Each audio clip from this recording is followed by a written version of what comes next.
Purim Sameach, Medaber Israël Chavim Iranana.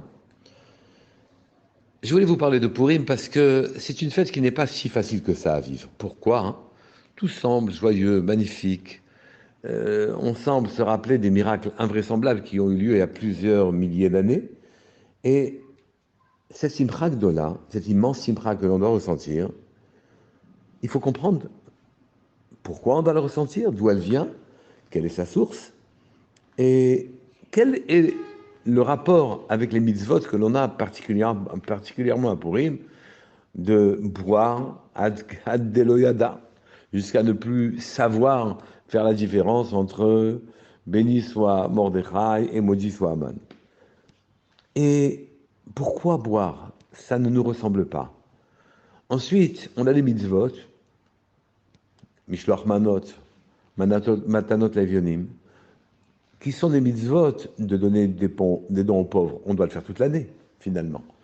De faire que tout se passe bien entre nous et le Chaver, et lui offrir des cadeaux, finalement. C'est une mitzvah que l'on a d'habitude aussi à faire toute l'année.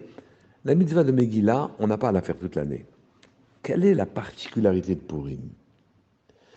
C'est vrai que c'est assez difficile dans la pnimiut, dans la profondeur, de ressentir cette simcha pour un est qui a eu il y a des milliers d'années.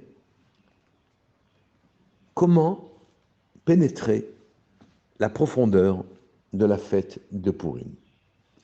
Qu'est-ce qui se passe de particulier à Purim? Quand on lit la Megillah, ce que l'on remarque, c'est Vena'afochu. Il s'est passé l'inverse de ce qui devait se passer.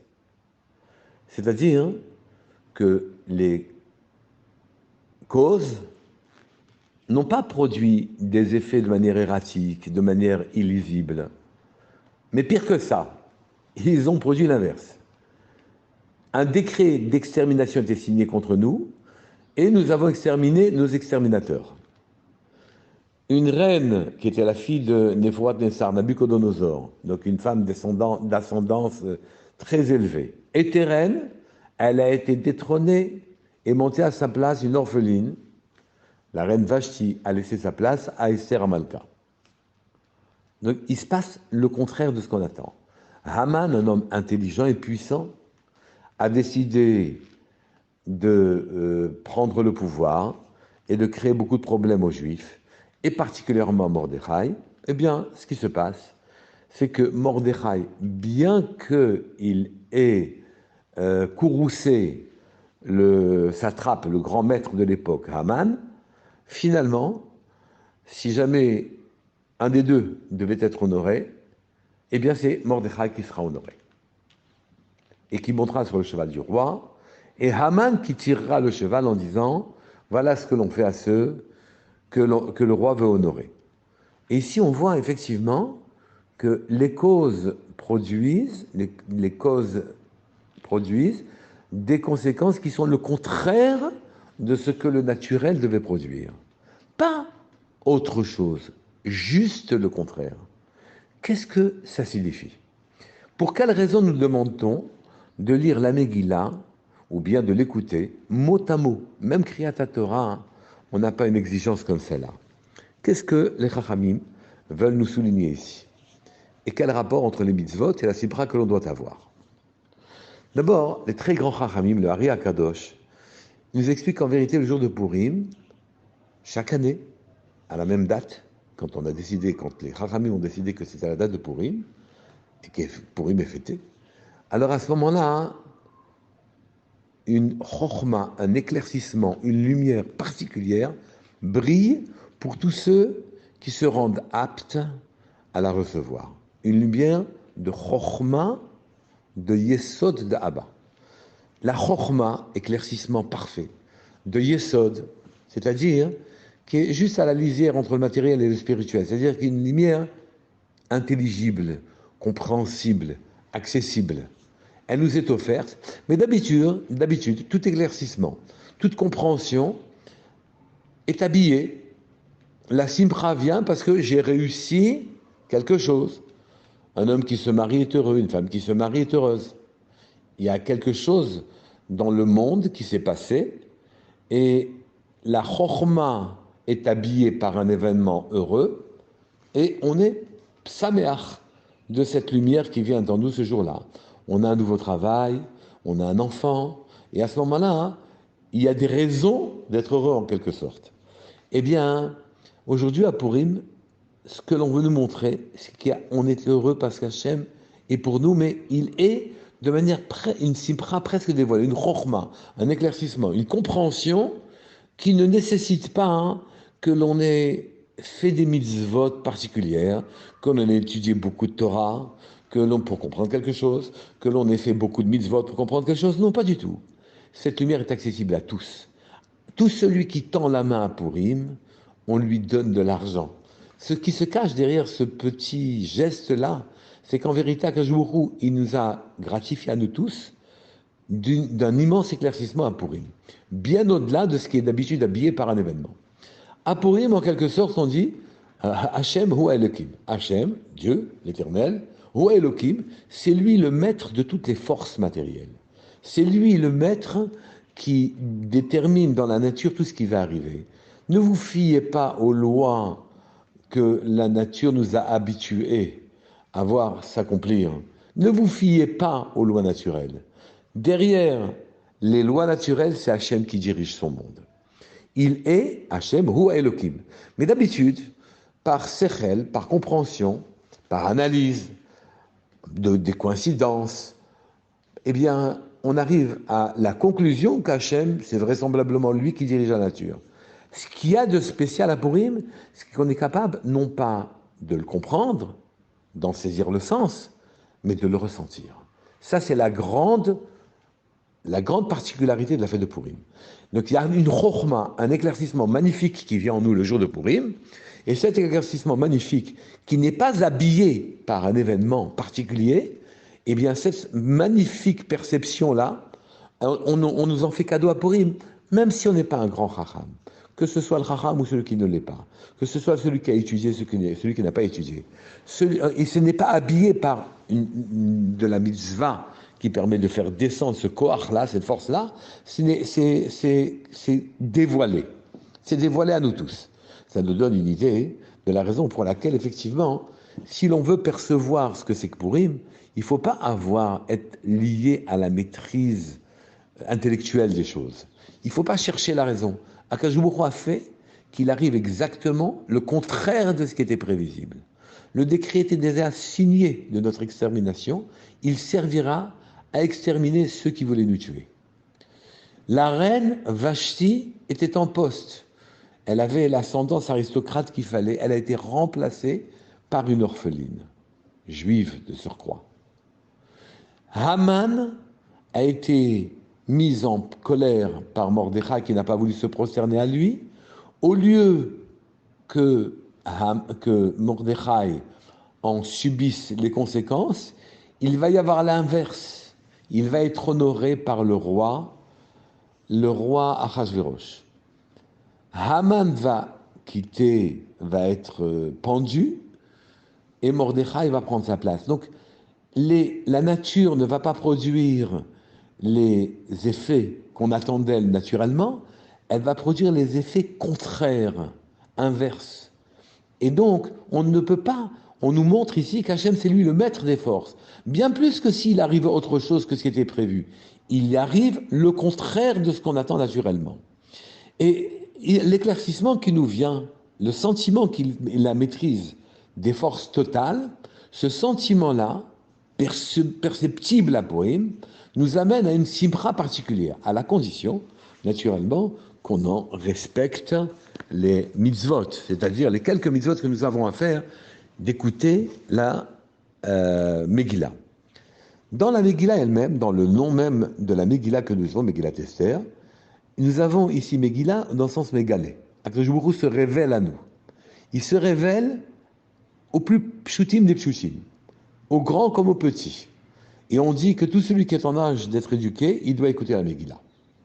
Et donc la Megillah est à écouter mot à mot, car chaque mot nous dévoile encore et encore l'éclaircissement, la lumière, qui descend dans ce monde de manière parfaitement imprévisible, et qui montre qu'Hachem, Hu Elokim, c'est lui le véritable maître des forces, et qui inverse les conséquences naturelles de chaque chose. Qu'il n'y a pas, en quelque sorte, de situation, de metsiout, d'existant. Hachem est l'existant. La situation la plus terrible que nous ayons, elle n'existe pas, c'est Hachem qui la met devant nous et il la changera l'instant d'après. Ce sentiment, ce savoir que nous avons qui est répandu chez les Juifs, qu'Hachem peut tout naturellement, ce n'est qu'un savoir. Mais la hargasha, le sentiment, la perception que c'est vrai et que c'est ça qui est profond, nous amène à une sipra profonde, à la condition qu'on abandonne l'intellect. Pour abandonner l'intellect, vous avez compris déjà, nous avons la mitzvah de mishté. Nous buvons un peu plus que de raison, sans pour autant rouler sous la table, parce que le fait que nous n'ayons plus toutes les dispositions intellectuelles nous permet de prendre possession de la sensation qu'Hachem est le maître. On est dans le monde de l'émotion, du sentiment, on n'est pas dans le monde de l'intellect. Donc, on boit pour se désinhiber en quelque sorte et arriver à comprendre qu'en vérité Hachem est le maître, alors qu'on est tenté sans arrêt d'expliquer tout ce qui se passe autour de nous avec notre raison. On l'abandonne, la raison, à Purim. Et le fait de ressentir ça nous amène à une sipra inouïe, incroyable. Et ceci nous permet d'expliquer encore d'autres choses. Nous permet d'expliquer pour quelle raison nous lisons la Megillah mot à mot, c'est que chaque mot nous apporte la royauté, nous apporte le sentiment que Dieu, qu'Hachem est le roi. Mais vous avez vu que le nom d'Hachem n'est pas cité dans la Megillah. Il n'y a pas le Shem Havaya, Yud Kevavke n'est pas cité. Pour bien nous faire comprendre que notre travail le jour de Purim est de comprendre qu'Hachem, Hu Haelokim, c'est lui le maître des forces.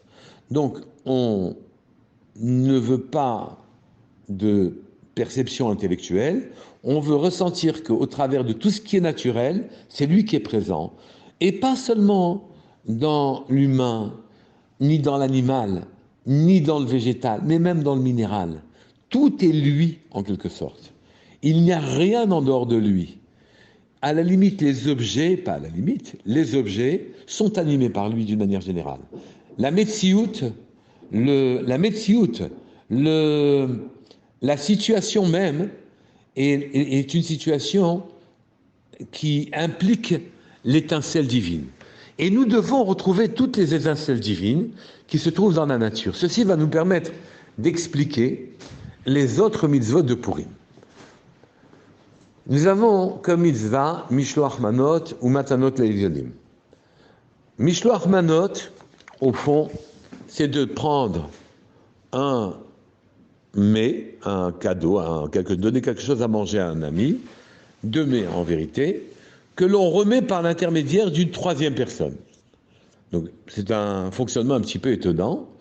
Ce fonctionnement est là pour nous dire, écoute, tu vas percevoir Hachem de manière invraisemblable le jour de Purim si tu fais ce que tu dois faire. Et si tu fais ce que tu dois faire à ce moment-là, tu dois avoir accès à une simcha très élevée, un éclaircissement, un or, une lumière très élevée. Mais il faut savoir que pour ça, il ne faut pas qu'il y ait le moindre voile. Ce qui est le cas, toute la journée, il n'y a pas de voile entre nous et Hachem. Mais à ce moment-là, il faut aussi faire attention à l'autre, car l'autre est une étincelle divine. Et nous devons enlever ce à quoi les apparences s'opposent. L'autre est en face de moi, il a des exigences, il y a parfois des disputes. Pourquoi ? Parce qu'il considère que son étincelle a une place qu'on ne lui donne pas. Oui, et à ce moment-là, on va ici se rapprocher de l'autre, comme on dit qu'il faut donner à l'autre pour qu'il se rapproche de nous. Et donc, on demande à une tierce personne de donner notre propre cadeau, le repas dont on fait cadeau à une personne, de manière à ce que se répande l'idée qu'il n'y a aucun voile entre les créatures. L'étincelle de l'autre doit être perceptible comme je cherche le jour de Purim à percevoir la lumière divine. Matanot Levionim, de donner aux pauvres, c'est la même chose. C'est vrai que toute l'année, nous avons ces obligations-là, mais à Purim, nous avons les moyens de percevoir l'étincelle chez l'autre. Alors, vous allez me dire, bon, à Purim, effectivement, c'est la chokhma, l'éclaircissement, la compréhension, devrait m'apporter une lumière magnifique. Et quand je mange pour Purim, quand je donne de l'argent aux pauvres, quand j'écoute la Megillah et ce qui s'est passé de manière invraisemblable. Mais en vérité, je ne le perçois pas toujours. Comment faire pour percevoir cette lumière-là et avoir une sivra profonde et véritable? Ici, je dois vous ajouter un tout petit détail. C'est que Akadosh Baruch Hu veut que nous le cherchions au travers de la nature, au travers de l'autre, à travers d'autrui, le pauvre comme l'ami, celui avec lequel on s'est entendu, celui avec lequel on ne s'est pas entendu. Il veut aussi qu'on ne perçoive pas immédiatement sa lumière. Il se cache derrière cette lumière pour qu'on le recherche. Le fait qu'on n'y parvienne pas n'est pas un échec, c'est simplement qu'on n'a pas assez percé les choses. Donc, l'espoir que l'on doit nourrir le jour de Purim, c'est qu'en ce jour-là, on doit effectivement ne pas se laisser décourager par l'apparence des choses qui revêt l'événement, qui revêt la personne, qui revêt les circonstances. On doit sans arrêt être vigilant pour ne pas se laisser aller à l'intellect des choses, pour ne pas se laisser aller à l'intelligibilité, mais uniquement s'ouvrir à la sensation qu'Hachem est une étincelle qui se trouve derrière tout ce qui m'entoure. C'est lui la seule Metsiout, c'est lui la seule vérité, c'est lui la seule vie dans tout ce qui m'entoure. Il est mon monde, il est moi-même et il est l'autre en même temps. Mais mon monde, c'est lui. Je dois le rechercher, il se cache, il attend que je le trouve. À Purim, vous allez, Bezrat Hashem, le trouver et vous allez ressentir cette joie ineffable que l'on ne peut sentir qu'à Purim, mais pendant toute la journée de Purim. Il y a quelques particularités à Purim cette année. C'est que, en fait, Purim, depuis jeudi soir, donc après la Kriyat Megillah, on fait un petit festin, et le lendemain, on fait un festin un peu plus grand. Mais ça ne doit pas manger sur Shabbat. C'est-à-dire, l'idéal serait de commencer avant Chatzot Hayom, avant le milieu du jour, de la journée, en horaire, le milieu horaire de la journée, et ne pas s'étaler longtemps dans l'après-midi. Shabbat arrive rapidement. Il faut aussi qu'on continue notre travail pour Shabbat et que Shabbat est comme un Olam Haba, comme un peu à une odeur de Olam Haba pour nous. Nous ne devons pas le perdre.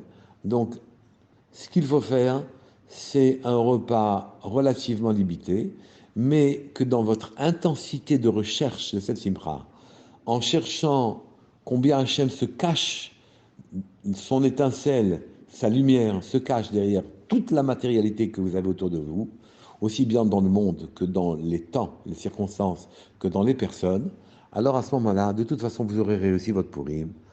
Purim, Sameach, Bebracha, Ve'atzlacha à vous tous.